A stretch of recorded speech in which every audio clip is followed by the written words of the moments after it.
ሰላም ውድ ቤተሰቦቼ እንደምን ሰነበታችሁ? አባት ይመስገን እኔ በጣም ሰላም ነኝ። እንደተመለከታችሁት ላለፉት ሁለት ፕሮግራሞች ናርሲሲስት ስለሆኑ ሰዎች ወይም የማንነት ቀውስ ውስጥ ስለገቡ ሰዎች እየተነጋገርን ቆይተናል። ዛሬ ደግሞ ሶስተኛውን ክፍል ይዤ ቀርቤያለሁ። በመጀመሪያ እንደነገርኳችሁ ናርሲሲስት ሰዎች አንድ አይነት አይደሉም፣ ሶስት አይነት ናቸው። አንድ አደገኛና ክፉ የሆነ የጥፋት የጋራ ባህሪ ያላቸው እንጂ በተለያየ መንፈስ ወይም በተለያየ አለቃ የሚመሩ ናቸው። የተለያየ ባህሪና ቅርጽ ይዘት ያላቸው ናቸው ብዬ ነግሬያችኋለሁ። ሁለቱን አይተናል። የመጀመሪያዎቹ በጥላቻና ራስን በመውደድ የተካኑት በጣም አደገኛና ገረድ በሆነችው ዜቦን በምትባለው መንፈስ የሚመሩት ናቸው ብለን አይተናል። ሁለተኛውን ክፍል ደግሞ ራሽ አመር ወይም ሽመሉ በሚባለው አደገኛ የወንበዴዎች አምላክ በሚባለው በጭካኔና በዝርፊያ ወይም በውንብድና የሚታወቁትን ሰዎች አይተናል። ዛሬ ደግሞ ቤላሞን በሚባለው አደገኛ ሌጊዮን መንፈስ የሚመሩትን እናያለን። እነሱም ራስን በመጥላትና በሌላ ማንነት ውስጥ በመደበቅ ይታወቃሉ። ናርሲሲስት ሰዎች ሶስት አይነት መልክ ነው ያላቸው። የመጀመሪያዎቹ ራስን በመውደድና በጥላቻ፣ ሁለተኞቹ በጭካኔና በውንብድና ወይም በሽፍትና፣ ዛሬ የምናያቸው ሶስተኞቹ ደግሞ ራስን በመጥላት ወይም ራስን ባለመሆንና ራስን በሌላ ማንነት ውስጥ በመክተት በመሽለክለክ የሚታወቁ ናቸው። ናርሲሲስት ሰዎች ሶስት መደብ ነው ያላቸው። የዛሬዎቹ ቤላሞን በሚባል አደገኛና ሌጊዮን መንፈስ ይመራሉ። ሌጊዮን ማለት ሰራዊት ነው። ሰራዊቱን እንተውና የብዛቱን ልኬቱን እንተውና ዛሬ ግን ቤላሞን በሚባለው መንፈስ ስር ሶስት አለቆች አሉ። ሃሮድ፣ ዲያድ እና ኤብራሎስ ወይም ኤብራስ የሚባሉ አደገኛ መናፍስት አሉ። እነዚህም የዛር መናፍስት ናቸው። በአማልክት ከተማ ውስጥ ሲያገለግሉ የኖሩ አደገኛ ባሮች ናቸው። በጣም ክፉ ናቸው። ቅርጻቸውን በመስበር ራሳቸውን በማጥፋት ማንነታቸውን በመሸጥ ሌላ ማንነት ፈጥረው በውሸት የሚኖሩ ናቸው። ሃሮድ ምንድን ነው የሚያደርገው? ዲያድ ምንድን ነው የሚያደርገው? በኤብራሎስ ወይም ኤብራስ በሚባለው ስር ያሉት ሰዎች ምንድን ነው የሚያደርጉት የሚለው የመጨረሻው የናርሲሲስት ሰዎችን ክፍል ዛሬ እናያለን። የሚቀጥለውን ክፍል ግን ከየት ነው የመጡት፣ እንዴት ነው የመጡት፣ እነዚህ አማልክት የሚባሉት ምንድን ነው የሚለውን እናይና አያይዘን ደግሞ መፍትሄው ምንድን ነው የሚለውን እናይና ስለ ናርሲሲስት እንጨርሳለን። ከዛ ግን እቀጥላለሁ። አማልክት ምድር ላይ ምን አድርገዋል? ምን እየሰሩ ነው? ምን ሊያደርጉ አቅደዋል? ስለ መናፍስት አለቆች፣ ምድርን ስለሚቀጠቅጡ ክፉ ሰራዊት በደንብ እናወራለን። በመሀል የተለመደውንም ከመጽሐፍ ቅዱስ ያለውን ሀሳብ እያወጣውም ደግሞ እንነጋገራለን። ዛሬ ወደምንነጋገርበት ዋነኛ ጉዳይ ያለፍኩ። ቤላሞን ይባላል። ክፉ መንፈስ ነው ይሄ። የውሸታሞች፣ የናጣቂዎች፣ የአጭበርባሪዎች፣ የጠጮች፣ የውሸታሞች፣ በራሳቸው በማያምኑ ሌባና ቆሻሻ ሰዎች የተሞላ ነው። የመጀመሪያ ሃሮድ በሚባለው ስር የሚመሩት እነማን ናቸው የሚለውን እኔ ሃሮድ በሚባለው ስር የሚመሩት ይሄ ሃሮድ የሚባለው ልቅና ገደብ የለሽ በሆነ ወሲብ የሚታወቁ ናቸው። የሚገርመው ነገር ሰው በባህሪው ክቡር ነው፣ ራሱን ይጠብቃል፣ ብልግና አይፈልግም። እውነቴን እንምላቸው በሁለቱም ክፍል አስቀድመን ተነጋግረናል። ጤነኛ ሰው ሰላም ወዳድ ነው። ጤነኛ ሰው ክብረኛ ነው። ጤነኛ ሰው ፍቅርን ያውቃል።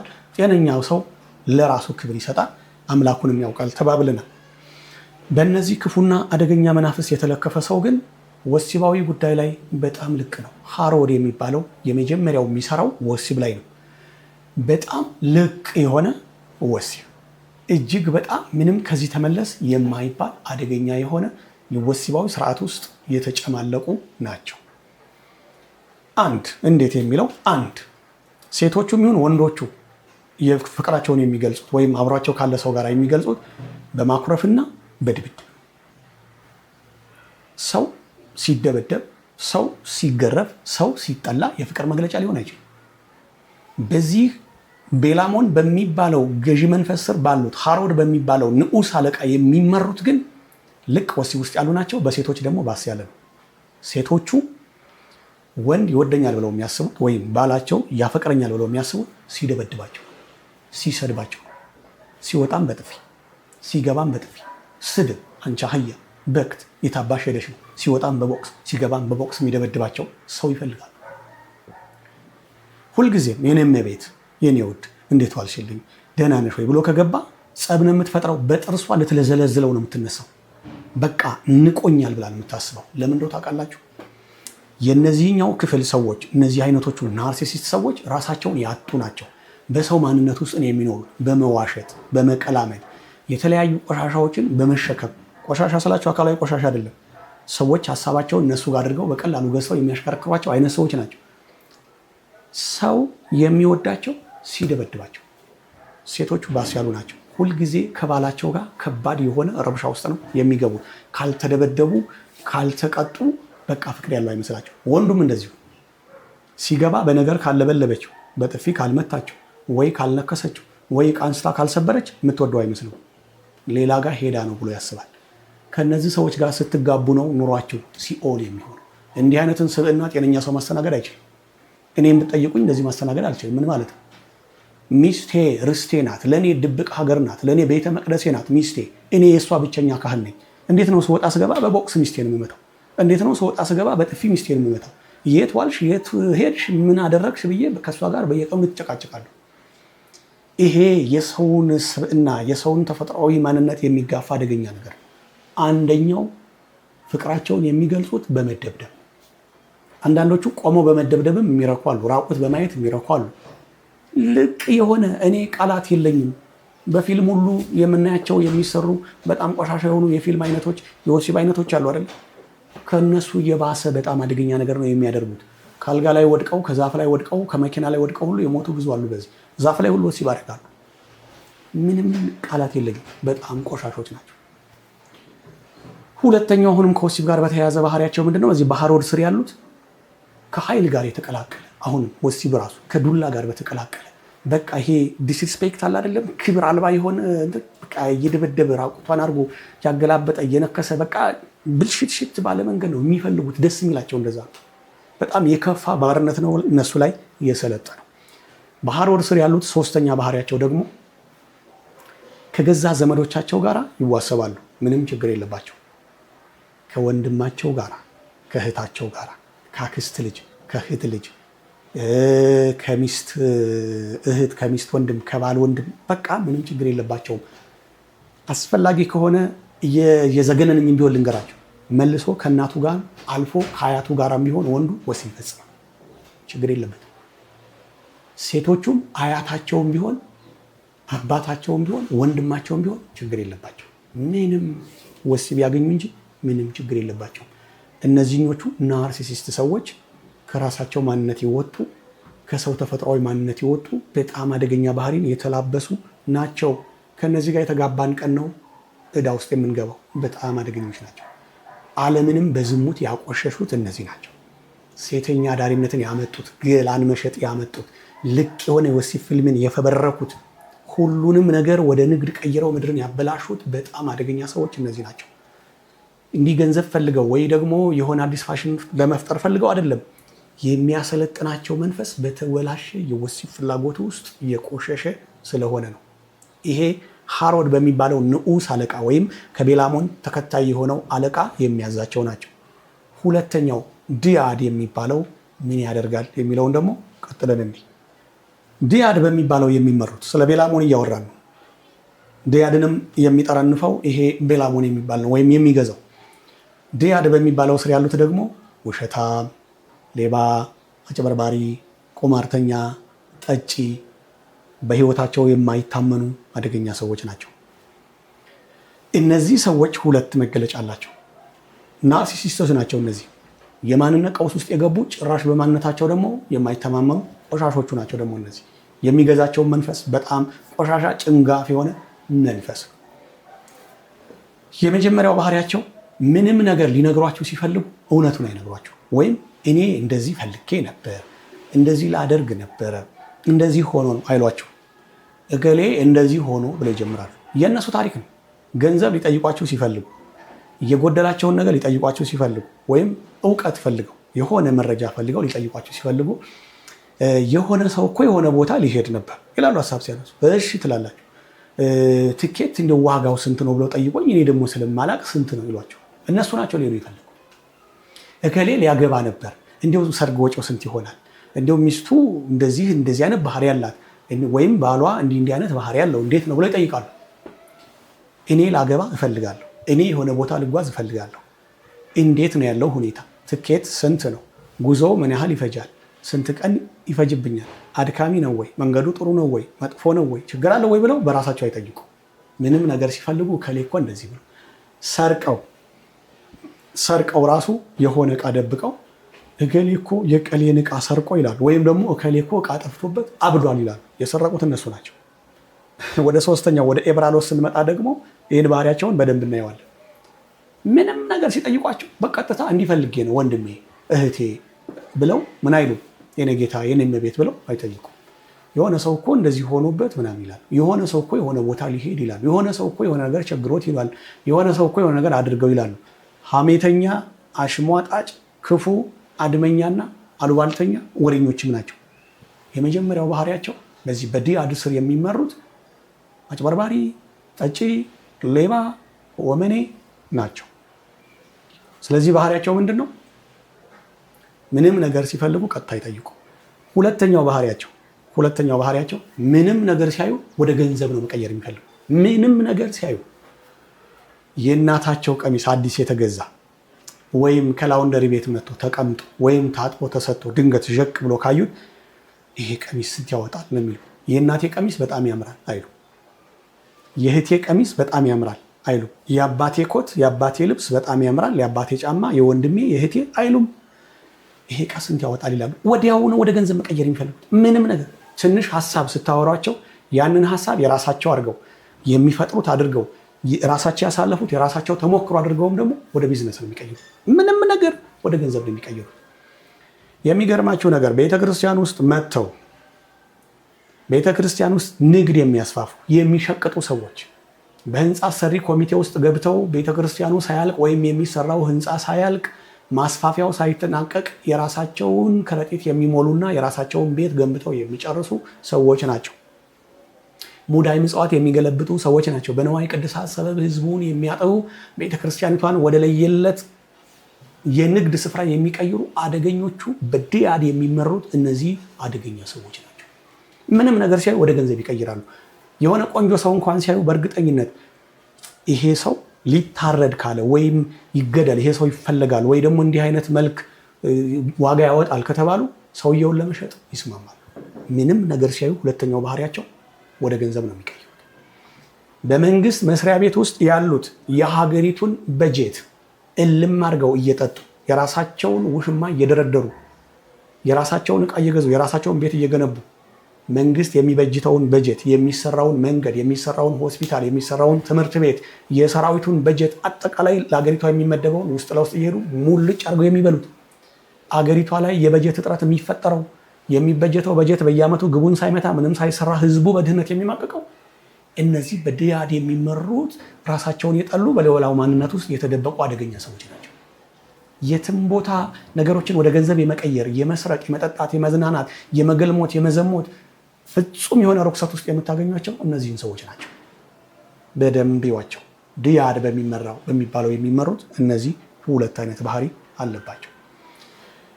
ወደ ሶስተኛው አለቃ እንለፍ። ስለ አንድ ወጥ የሆነ ማንነት ወዳላቸው ሰዎች ነው የምናወራው። ሶስተኞቹን የናርሲሲስት ክፍሎችን ነው የምናየው። እነሱ ማንነታቸውን የጠሉ ከማንነታቸው የወጡና በሌላ ማንነት ውስጥ የተደበቁትን ነው የምናየው። በንዑስ አለቆች የሚመሩትን አይተን ሶስተኛው ላይ ደረስን። ሶስተኛው ኤብራሎስ ወይም ኤብራስ ይባላል። ይሄ ደግሞ ነገረ በትንና ገደቢስ የሆኑ ሰዎች ናቸው። የእውነቴን ነው የምላቸው። ነገረ በትን ናቸው፣ ገደቢስ ናቸው። ምንድን ነው የሚለው በሶስት ነጥብ እኒ አንተ ሰው ግራ አታጋባን። ገደቢስ ምንድን ነው? ነገረ በትን ምንድን ነው የሚለው በሶስት ሀሳብ እኒ እነዚህ ሰዎች ከእናንተ ጋር ከሆኑ የእናንተ መካሪዎች ከሆኑ የእናንተ አማካሪዎች ከሆኑ የእናንተ መምህራን ከሆኑ በመጀመሪያ ደረጃ ቁጥር 1 ላይ የምናገኘው ምርጥ አድርገው ይናገራሉ። በጣም ስልክልክ ናቸው። ገላቸው ምልስልስ ነው፣ አንደበታቸው ምልስልስ ነው። ከማንነታቸው ስለወጡ ምንም ሆነው መተወን ይችላሉ። ምንም ችግር የለባቸው። ህሊና የሚባለውን ይሉኝታ ተውት። እሱ የሁሉም የማንነት ቀውስ ውስጥ የገቡት በሶስቱም መልክ የሚመሩት ዋነኛ የጋራ መገለጫቸው ህሊና የሚባል የላቸውም። እግዚአብሔር የሚባለውን አያውቁም። መጸጸት የሚባል ነገር አያውቁም። እነዚህኞቹ ደግሞ በጣም ልስልስ ናቸው። መክረውን አስተምረውን በጣም እንትን ሆነን በቃ በጣም ተጋግለን ሄደን ያ ያስተማሩን እኛ ላይ አይሰራም፣ ተግባራዊ አይሆንም፣ ይበተናል። ብዙ ጊዜ አይታችሁ ከሆነ ሰዎች መክረዋችሁ በጣም ጥልቅ ነው የሚመክሩት፣ ደስ ብሏችሁ በቃ ለወጣለሁ ብላችሁ ስትሄዱ እቤት ይጠፋባችኋል፣ አትለወጡም፣ ሀሳባችሁ ይጠፋል። ተመልሳችሁ እንደገና እነሱ እግር ስር ትቀመጣላችሁ፣ ትማራላችሁ፣ አታልፉም፣ ውጤት የላችሁ። እነዚህ ሰዎች መምህራንም ሆነው ሰባኪም ሆነው አማካሪም ሆነው ሞቲቬሽናል ስፒከር ሆነው ይሰራሉ። የህይወት መምህር ነው ብለውም ያስተምራሉ። በነገራችን ላይ የህይወት መምህር መንፈስ ቅዱስ ነው። ሰው የህይወት መምህር አይሆንም። ሰው የህይወት አጋር ሊሆን ይችላል። ሰው ያለውን እያካፈለ አብሮ መፍሰስ ይቻል ይሆናል። የህይወት መምህር መንፈስ ቅዱስ ነው። እንዳትሸወዱ። ይሄን መጨረሻ ላይ እንመጣበታለን። የሚቀጥለው ክፍል አማልክት፣ እነዚህ ቆሻሻ መናፍስት ከየት እንደመጡና መፍትሄው ምንድነው የሚለው ስናወራ በደንብ እንነጋገርበታለን። ስለዚህ እነዚህ የህይወት መምህር ነን ላይፍ ኮች ብለውም የሚያስተምሩት ሰዎች አብዛኞቹ እነሱ ናቸው። ድምር ውጤቱ ግን እነሱ ያስተማሩት አንድም ውጤት ላይ ደርሶ ያውቅም። እነሱ የመከሩት ከችግሩ ወጥቶ ያውቅም። ሳይካትሪስቶችም አሉ። እነሱ የመከሩት ተሻሽሎ ድኖ ከሱሱም ይሁን ከደረሰበት አደጋ ከወደቀበት የስነ ልቦና ቀውስ ወጥቶ አያውቅም። ነገረበትን ናቸው። የሰማችሁት ደስ ይላችኋል፣ ስትሄዱ አትለወጡ። ስለ ገንዘብ አያያዝ ያስተምሯችኋል፣ ደስ ብላችሁ ቤት ትገባላችሁ። ከነገ ጀምሮ ገንዘብ እንዴት መያዝ ያለብኝ እሞክራለሁ ስትሉ ጭራሽ የእነሱ ባህሪ ተጋብቶባችሁ ገንዘብ አባካይ ነው የምትሆኑ። ከዚህ በኋላ በሰላም መኖር እፈልጋለሁ፣ በቃ ጥሩ ዜጋ፣ ጨዋ ሰው፣ በቃ ራሴን የምጠብቅ ህይወት የገባኝ ነኝ ብላችሁ ትሄዳላችሁ። በማግስቱ ህይወታችሁ ይበላሽ። መክረዋችሁም አስተምረዋችሁም በህይወታችሁ ላይ ጠብ የሚል ነገር የለም። ነገም የነሱ ባለ ጉዳይ ናቸው። ነገም የነሱ ገባሪዎች ናቸው። ነገም የነሱ ተከታዮች ናቸው። ነገም እነሱ በቃ እንዲህ አይነት መንፈስ ነው ያላቸው። አንዴ ደግሞ እነሱ ከመከሯቸው በሆነ ነገር ካታለሏችሁ አትመለሱም። ለምንድን ነው ቢባል ይሄ ቤላሞን የሚባለው መንፈስ በእነዚህ በንዑስ አለቆቹ እንደ ቅድመ ሁኔታ የሚልካቸው ሰዎች ናቸው። እነሱ እንደ ኢንትራንስ ናቸው፣ እንደ መግቢያ ናቸው። ከእነሱ ጋር አብራችሁ ስትሉ እነሱ ያደረጉትን እናደርጋለን እንኮርጃለን ስትሉ ገደል ነው የምትገቡት። ለምንድን ነው ከተባለ በዋንነት የሚያስተምሩትን አያምኑበትም፣ በሚያስተምሩትም አይኖሩም። የሚመክሩትም አያውቁትም፣ በሚመክሩትም አይኖሩም። ውስጣቸውን ቀዳቸው ስታዩ ውስጣቸው ደግሞ ሌላ ነው፣ የተበላሸ ነው። የመከሯችሁን አይነት መልካም ሰው አይደሉም። ያስተማሯችሁን አይነት ምሁር ሰውና እጅግ በጣም በዛ የሚኖሩ አይደሉም። በአጠቃላይ ለሰው የሚመክሩትም የሚያስተምሩትም የሚያደርጉትም በሙሉ ምን አይደለም፣ ፍሬያማ የሆነ በእነሱ ላይ የሚንጸባረቅ አይደለም። አውደ ምሕረት ላይ ቆመው ህዝብ ላይ ቆመው ስብሰባ ላይ ብዙ ነገር ሰብከውን አስተምረውን ደስ ብሎን ቤት እንሄዳለን፣ አንለወጥም። እንዲህ አይነት ቦታ ደግሞ እነሱ ይበዛል። በጣም አፈቀላጤ ናቸው። በጣም ገላለስልስ ናቸው። በጣም አንደበታቸው የታሸነ የሚመስለው ግን እነሱ አይኖሩበትም። ፍጥነታቸው ፍጥነት አይደለም። በጣም ጭልፊቶች ናቸው። በተለይ ይሄ ኤብራሎስ የሚባለው ደግሞ በጣም አደገኛ ነው። ሁለተኛው ባህሪያቸው አጭራጭሩ ነው የምነግራቸው፣ ቢዘረዘር በጣም ብዙ ነው የሚሆነው። ሁለተኛው ባህሪያቸው በዚህ በኤብራስ ወይም በኤብራሎስ የሚመሩት ደግሞ ሁለተኛው ባህሪያቸው ገንዘብ አበድረዋችሁ አይበረክትም፣ እንዲያውም የእናንተን ይዞ ይጠፋል። ከነዚህ ሰዎች ገንዘብ የተበደራችሁ ቀን ወዮላችሁ፣ በቃ ይጠፋል። ብዙ ጊዜ አስተውላችሁ ከሆነ ምናልባት አሁንም እዚህ ችግር ውስጥ ያላችሁ ካላችሁ አስተውሉ። ገንዘብ ተበድራችሁ ለተበደራችሁለት ጉዳይ አይበቃም። ገንዘቡም የት እንደደረሰ አታውቁትም፣ ይጠፋል። የባሰ የእናንተ ማብሮ ይጠፋል። ምንድነው ታውቃላችሁ? በኤብራሎስ የሚመሩ የዋና አለቃቸው ቤላሞን የሆኑ ሰዎች በዚህ መንፈስ የተጠቁ ናርሲሲስት ሰዎች ናቸው። እነዛ ሰዎች እወቋቸው። ገንዘብ የት ይሄዳል? ምንድነው ሲባል አሲዳም ናቸው፣ ገደቢስ ናቸው፣ ሰላቢዎች ናቸው፣ ሹልክልክ ናቸው። በራሳቸው ማንነት ውስጥ የሚገለጡ ስላልሆኑ የሚያደርጉት በሙሉ የውሸት ነው። እኛ ጋም ሲመጣ ህልም ነው የሚሆነው፣ ቅዠት፣ እንደ ጉንበን ነው የሚጠፋው። እውቀታቸው አይጨበጥ፣ ባህሪያቸው አይጨበጥ፣ ምክራቸው እኛ ላይ ተግባራዊ አይሆን። ያበደሩን ገንዘብ አይበረክትም፣ የእኛንም ይዞ ይጠፋል። የገዛ ነው ዕቃ እንኳን ሌላ ችግር ውስጥ ገብቶ በዕዳ ተይዞ እንደገና ሌላ ችግር ውስጥ ነው የሚገባው። ይሄንን ነገር በደንብ እወቁት። ሶስተኛው ባህሪያቸው የመጨረሻው እነዚህኞቹ ናርሲሲስት ሰዎች የመጨረሻው ባህሪያቸው በዚህ በኤብራስ ስር ያሉት የትም ቦታ አብራችሁ ከሄዳችሁ አይሳካም፣ ገደቢስ ናቸው። አንድ የትም ቦታ በሆነ ጉዳይ አብራችሁ እንደ ጓደኛ ደግሞ እንትን ናቸው። ይሄ ጉዳይ በማስፈጸም በምናምን ከሌና አውቀዋለሁ ከሌና አውቀዋለሁ። ኔትወርካቸው እኮ ኔትወርክ እንዳይመስላችሁ። የአንዲትን ሀገር የደህንነት ቢሮ ኃላፊውንም ስልክ ሊያውቁ ይችላል፣ በጣም ሹልክልክ ስለሆኑ። የሀገሪቱንም መሪ የቢሮውን ስልክ ሊያውቁ ይችላሉ። ሊደውሉም ይችላሉ በድፍረት። የተለያየ ስብሰባ ላይ፣ ኢቨንት ላይ፣ ድግስ ላይ፣ ሀዘን ላይ የማይገኙበት የለም። ድንኳን ሰባሪ የሚባሉ እንዲያውም እነሱ ናቸው። መግባት ነው የትም ቦታ ላይ። ስለዚህ ምንድነው እናንተ በጣም አክቲቭ ናቸው፣ በጣም ጎበዝ ናቸው፣ ሰው ያውቃሉ ብላችሁ ኔትወርካቸውን ለመጠቀም የሆነ ቦታ እነሱን አስከትላችሁ ከሄዳችሁ ወይም አግዘኝ ብላችሁ ከሄዳችሁ ያ ነገር ይበላሻል፣ መቼም አይፈጸም። በወር 40 ጊዜ ብትመላለሱ በቀን ከ2 ጊዜ በላይ ማለት ነው። በወር 40 ጊዜ ከሆነ ያ ጉዳይ አይሳካም። በአመት 1000 ጊዜ ብትመላለሱ ያ ጉዳይ አይሳካም። የትም ቦታ አብረዋችሁ ከሄዱ ገደቢስ ናቸው፣ አይሳካም። ኤምባሲ ስትሄዱ አብራችሁ ይዛችኋቸው ከሄዳችሁ አዲዮስ፣ በቃ ኤምባሲው አይቀበላችሁም፣ ውድቅ ነው፣ ድጋሚ አይቀበላችሁ። በጣም ገደቢስ ናቸው። ሌላው ዓላማችሁን፣ ፍላጎታችሁን፣ ሀሳባችሁን ከነገራችኋቸው ከሰሙ ይመክናል። እውነቴን ነው የምላችሁ፣ ይመክናል። አንዳንድ ሰዎች ሀሳባችሁን ስትነግሯቸው ያጎላብታሉ፣ ሀሳቡን ያጎላብቱታል፣ ይነግሯችኋል። በቃ በእውቀትም ይባርኳችኋል፣ ታድጋላችሁ፣ ዓላማችሁ ላይ ትደርሳላችሁ። እነዚህኞቹ ላይ ከወደቃችሁ ግን ከሰሙት ይመክናል፣ ዓላማችሁ ይበላሻል። ላገባ ነው ብላችሁ ከሆነ በእርግጠኝነት ሳትጋቡ አስቀድሞ ጓደኝነታችሁ ይፈርሳል፣ ሰርጉ አይካሄድም። መኪና ልገዛ ነው ካላችሁ በእርግጠኝነት የሆነ መሰናክል ተፈጥሮ መኪና አትገዙም። ገንዘቡን በሆነ ነገር ይጎዳደልና ችግር ውስጥ ትገባላችሁ። የሆነ ሀገር ልሄድ ነው ካላችሁ ይሰረዛል፣ ያ ነገር ይበላሻል። በጣም ገደቢስ ናቸው። ለምንድን ነው ከተባለ ይሄ ኤብራሎስ የሚባለው ነገረ በትን ነው። ከዛስ ገደቢስ ነው። የሰውን እድል የሚዘጋ ገርጋሪ አይነ ጥላ፣ በጣም ቆሻሻ ነው። በዚህ አጋጣሚ ልንገራችሁ፣ የብዙ ሰዎችን ስራ የሚያበላሽ፣ የብዙ ሰዎችን ትዳር የሚበጠብጥ፣ የብዙ ሰዎችን መንገድ የሚያሰናክል፣ የብዙ ሰዎችን እቅድ ከጭንቅላታቸው የሚነጥቅ፣ የብዙ ሰዎችን ፍጥነትና ጉልበት ውሃ አድርጎ እንደ ቀጤማ መሬት ላይ የሚያስተኛው ኤብራሎስ የሚባለው በጣም አደገኛ መንፈስ ነው። በእሱ የተለከፉም ሰዎች ከእናንተ ጋር ጆይን ካደረጉ ሁሉም ነገራችሁ አለቀለት፣ ይበሰብሳል። እንደ ገማ እንቁላል መጣል ብቻ ነው። ከእጃችሁ ምርጥ ነገሮች ይወሰዳሉ። የነኩት ሁሉ ይበላሻል። የነኩት የደረሱበት የረገጡት ሁሉ ይበላሻል። በጣም አደገኛ ነው። እነሱን ጓደኛ ካረጋችሁ፣ እነሱን አማካሪ ካረጋችሁ፣ እነሱን ሚዜ ካደረጋችሁ፣ እነሱን ሚስጥረኛ ካደረጋችሁ እናንተም ሰው አትሆኑ፣ ሀሳባችሁም አይሰካም። በጣም አደገኞች ናቸው። አመሰግናለሁ። ቤላሞን በሚባለው አደገኛ መንፈስ የሚመሩት እነዚህ አይነቶቹ ናርሲሲስት ሰዎች ናቸው።